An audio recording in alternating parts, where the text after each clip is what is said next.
Thank you for listening to the Real Estate Real podcast. Here is your host, Adam Ashba.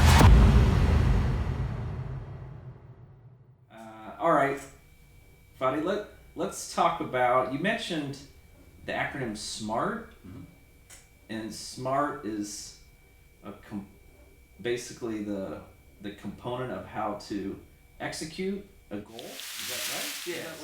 Yeah. I mean, it's essentially, you're right. I mean, it's essentially components of a goal. So components of a goal. Yeah. So, because I went to a state school. Oh no, you're fine. Yeah.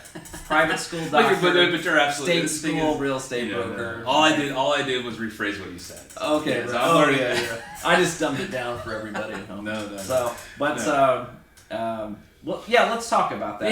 Yeah. And that's just like a particular goal, right? Correct. Okay. Correct. All right. Yeah. So we talked about SOAR. Yeah. We talked about SOAR and right. the way of coming up with the goals. But now, now that we know what the goal is, the goal itself it's suggested that it has these components for it to be an effective goal. Okay. So SMART. Yeah. So SMART stands for specific, measurable, achievable, relevant, and time limited.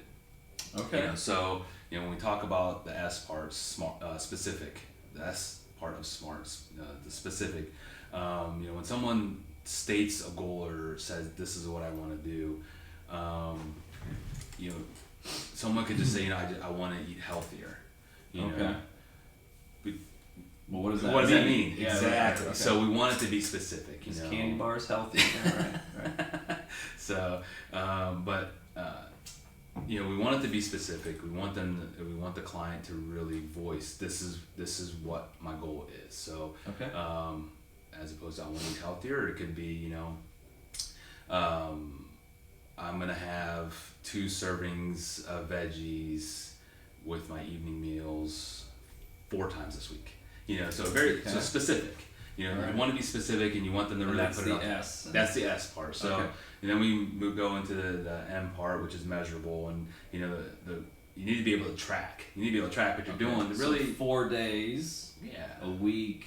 Correct. For 2 vegetables, so that's measurable. Exactly, measurable. Got it. Okay. And then achievable. So we want it to be, we want the goal to be challenging, but not, extreme. We want the individual is gonna, and that's where wellness coaches can step in as well and say, wait, kind of really help clients put things back into perspective. There's nothing wrong with having ambition. There's nothing wrong with saying, this is what I want to do and this is what I see myself doing. Right. But within the goal itself, we really want to make it achievable. That way, when this person had their their 2 servings of veggies for the 4 meals of that week, there's a sense of success. Yeah. And that it kind of goes back to the action, leading to positive results improve motivation. The motivation can help improve action, and improve action again. So the R part of SMART is relevant. We want the goal to be relevant to that person. And not just relevant. R for relevant, but it needs to mean something to them. Me saying now, this is me. Me saying I want to run a marathon is not relevant to me because I can't stand running. I can't go out there. Now, can that be Peloton biking then? Yeah, biking. Yeah, it's like my new thing right now. You got a spokesperson right here. Right. So, but if I was to say, if I was with a coach and I set a goal of being able to run a marathon, to me that doesn't mean anything to me because it's not. Just something I don't enjoy doing. Okay. So. And that can be for whatever any aspect, not just running. But for me, that's the example I came up with. So, and then time limited. This is one thing that I feel sometimes clients don't really, or I don't know. And sometimes I feel like it's the most troublesome part or the hardest part.